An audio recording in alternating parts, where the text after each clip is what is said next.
Boa noite a todos. Vamos iniciar a nossa reunião de hoje. Eu agradeço as visualizações, os comentários que estão sendo feitos para nós. Espero que nós todos estejamos aprendendo bastante com esses nossos encontros virtuais. E eu convido vocês para que a gente inicie com a nossa oração, pedindo muita paz, proteção, harmonia e bom entendimento das lições que nós vamos estudar hoje. Vamos pedir à equipe espiritual da casa, pedir ao Mestre Jesus, a Deus nosso Pai, que nos auxilie nesse momento, nos dando a inspiração necessária, a intuição necessária, para que nós todos possamos assimilar a lição de hoje. Pai nosso que estais nos céus, santificado seja o vosso nome. Venha a nós o vosso reino, e seja feita a vossa vontade, assim na terra como em todos os planos do universo. O pão nosso de cada dia nos dai hoje, Pai. Perdoa as nossas ofensas, assim como nós perdoamos aqueles que nos têm ofendido. Não nos deixes cair em tentações, mas liberta-nos do mal, para o teu reino que é todo luz, poder, bondade e glória para sempre. Que assim seja.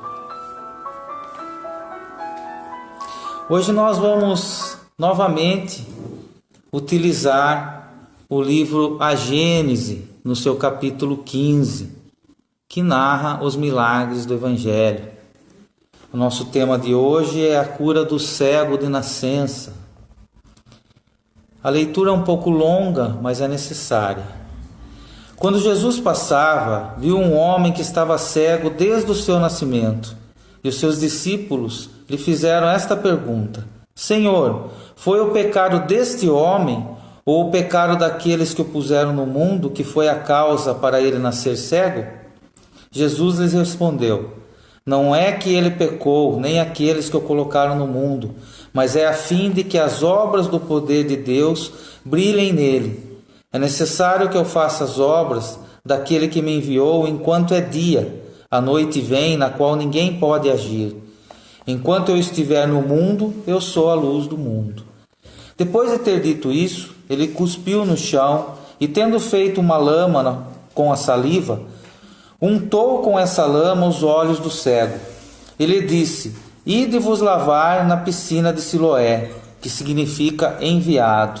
Para lá foi, pois, e se lavou e voltou a ver claro. Seus vizinhos e aqueles que o viram antes pedir esmola disseram: Não é aquele que estava sentado e que pedia esmola? Uns responderam: É ele. Outros disseram: Não, é um que se parece com ele.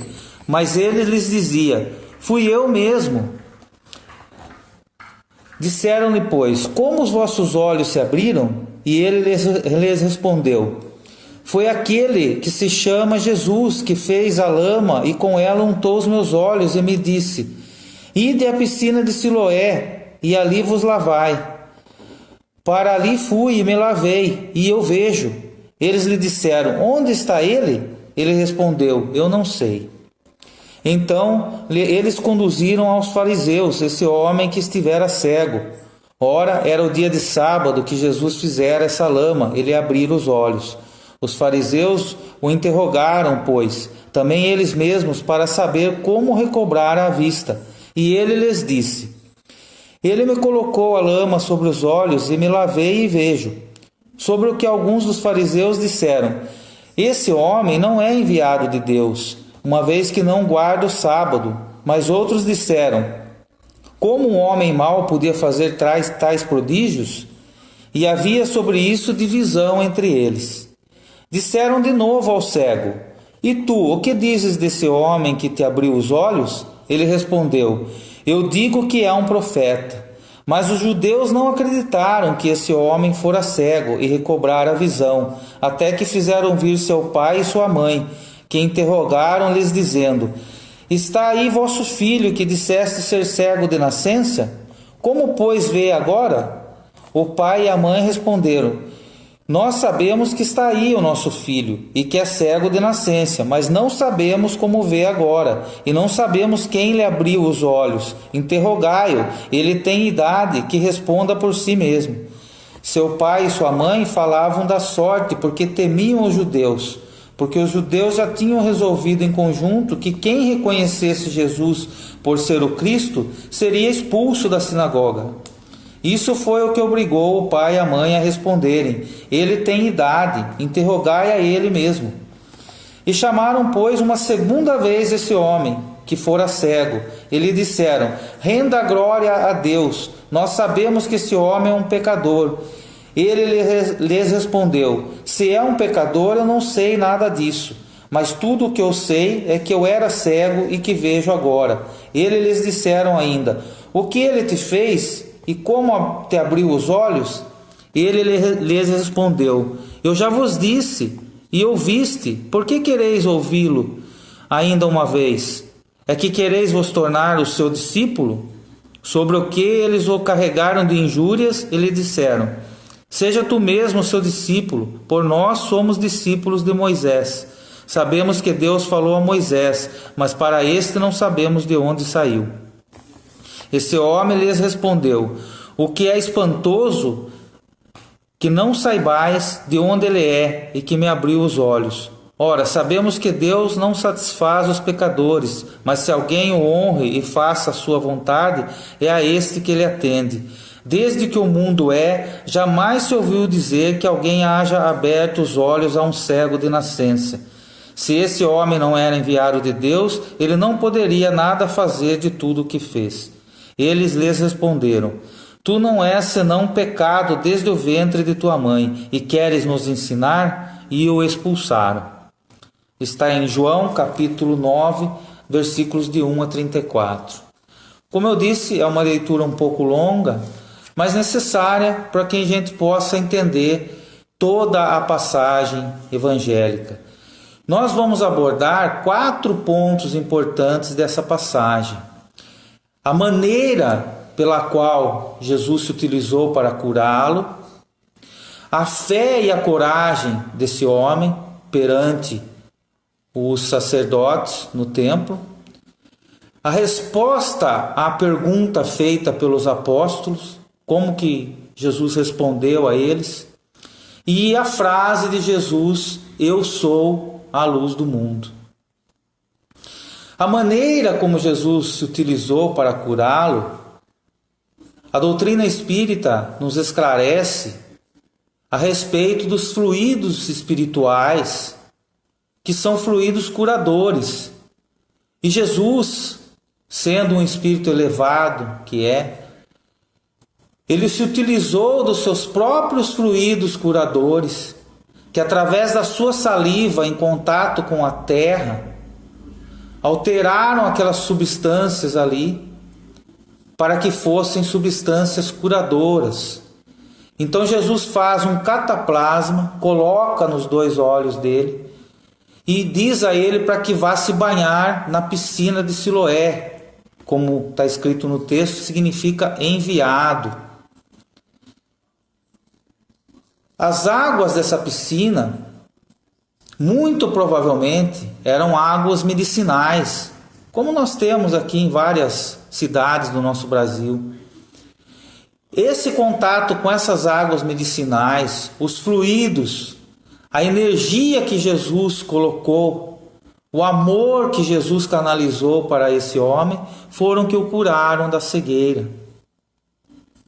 E ele, quando recebe essa cura, ele fica tão feliz que ele não se contém e começa a contar para todos, e ele é levado até o templo, diante dos sacerdotes. E era sábado.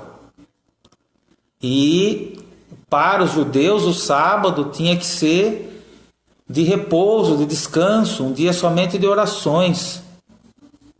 Então Jesus cura no sábado e explica o motivo nessa passagem. Quando ele diz, é necessário que eu faça isso enquanto é dia, ele está passando uma bela lição para nós.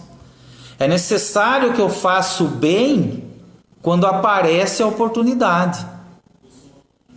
Deus não para de nos auxiliar porque é sábado, porque é domingo, porque é feriado. Então Jesus passa essa lição para nós, dizendo que é necessário não deixar passar a oportunidade de fazer o bem. Enquanto é dia, enquanto eu estou encarnado, aproveitar a nossa encarnação para fazer o bem.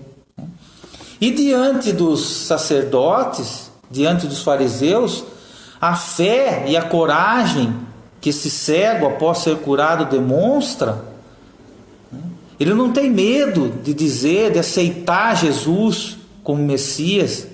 Ele não tem medo de ser expulso da sinagoga, como os pais tiveram. Isso demonstra o que nós devemos fazer. Como deve ser a nossa fé, como deve ser a nossa coragem. Não ter medo de se dizer cristão, de aceitar Jesus na nossa vida.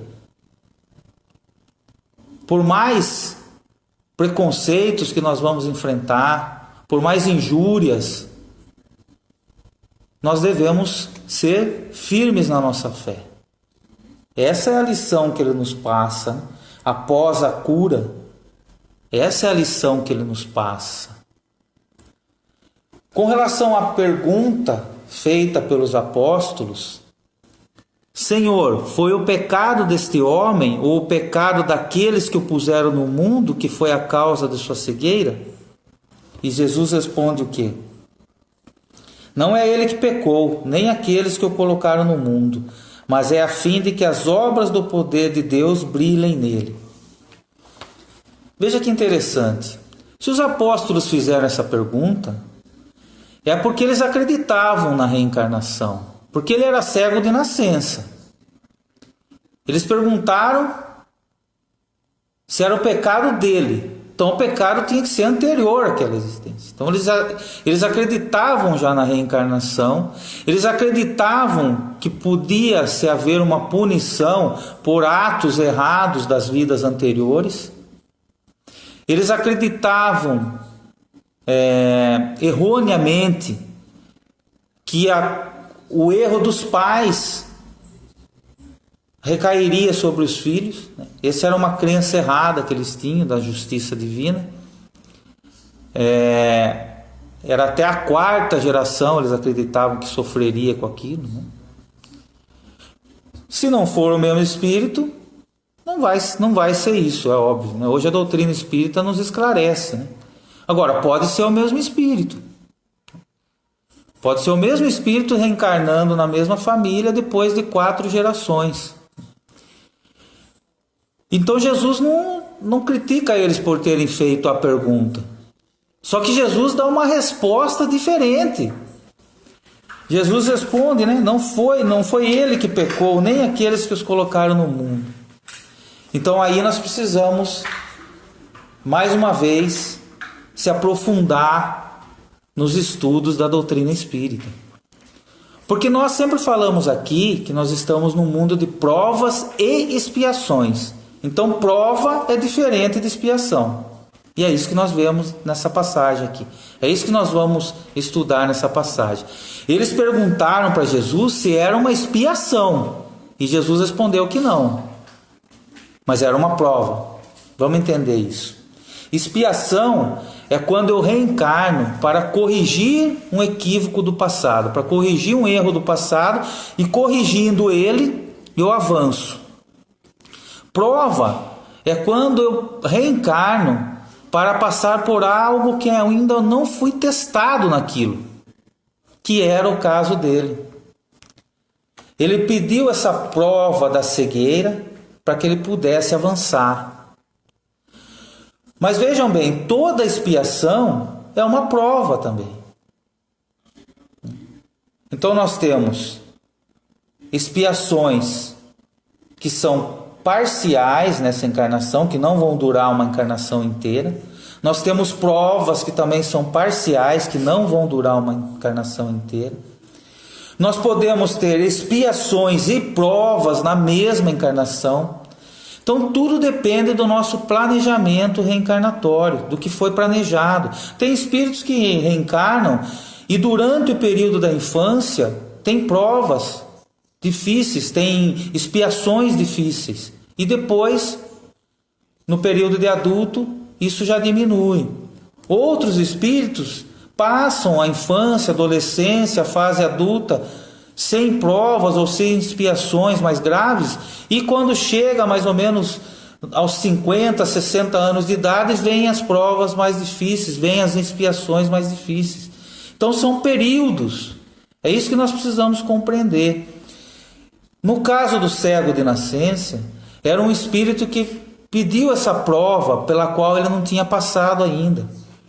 E Deus, que faz tudo perfeito, o colocou no local certo, na hora certa, para que Jesus o tirasse daquela prova. Ele já estava no final, era uma prova parcial da existência dele. Não era para a existência toda, não era para a encarnação toda. Então Jesus responde isso aos apóstolos em outras palavras. É essa a diferença entre prova e expiação. Por isso Jesus responde isso para os apóstolos. Hoje a gente pode compreender melhor. Hoje a gente pode entender melhor essa situação. E no final da resposta, Jesus diz o seguinte: é necessário que eu faça as obras daquele que me enviou, enquanto é dia, a noite vem, na qual ninguém pode agir. Vejam só, enquanto eu estiver no mundo, eu sou a luz do mundo.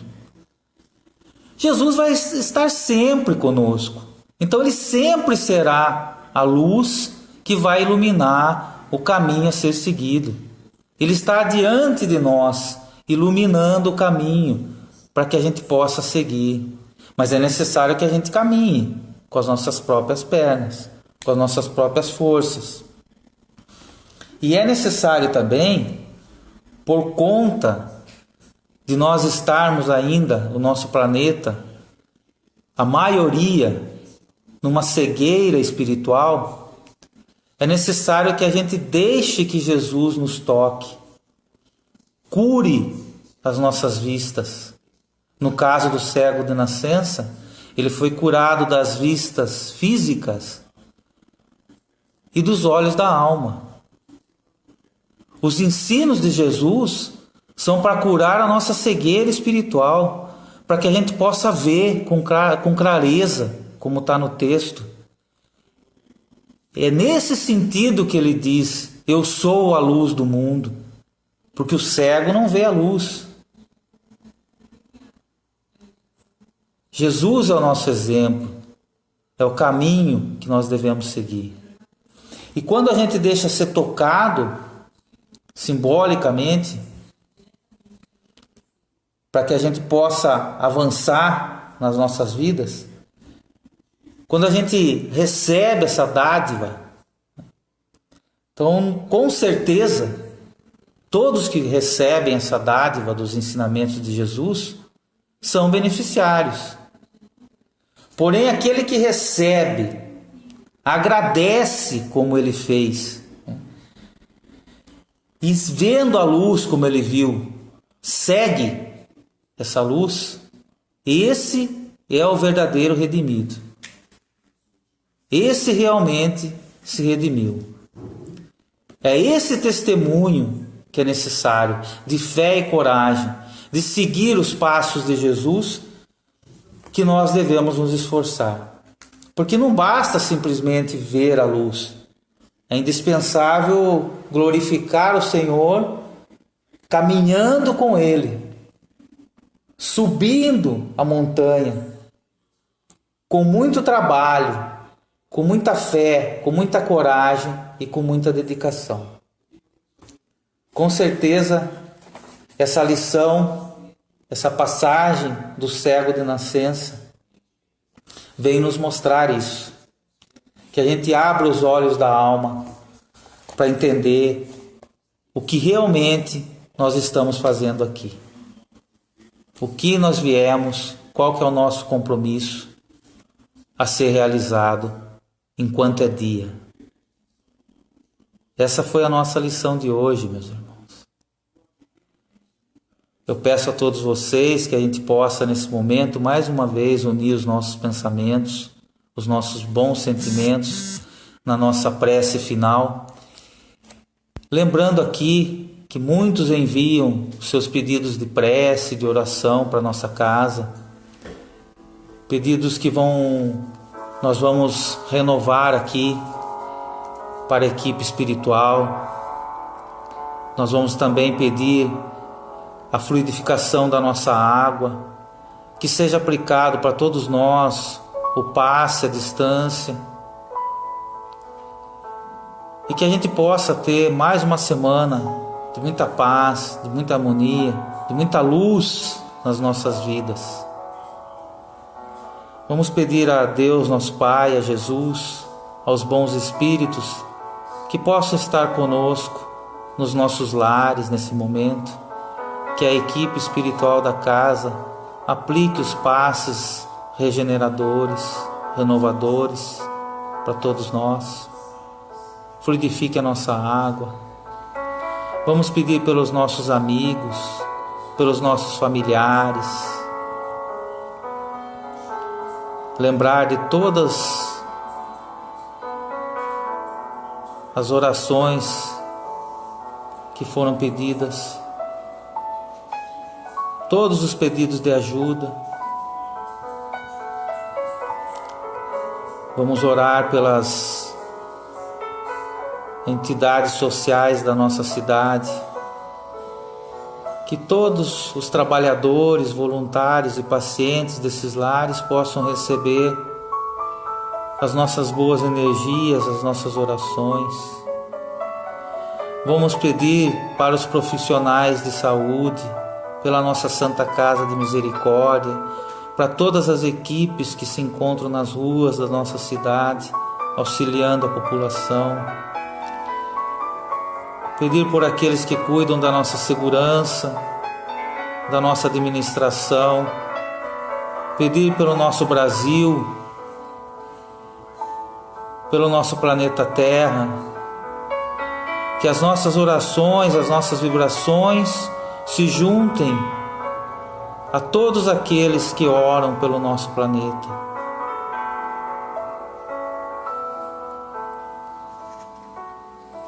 Pai nosso que estais nos céus, santificado seja o vosso nome.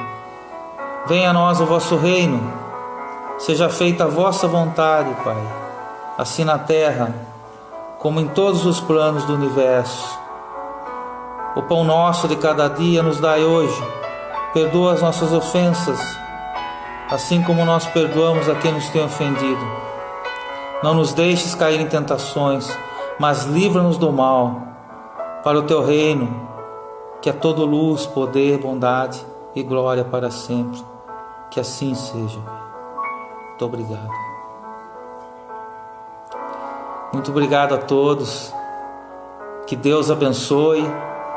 E se Ele assim nos permitir, estaremos aqui novamente unidos na próxima segunda-feira, às 8 da noite. Um grande abraço.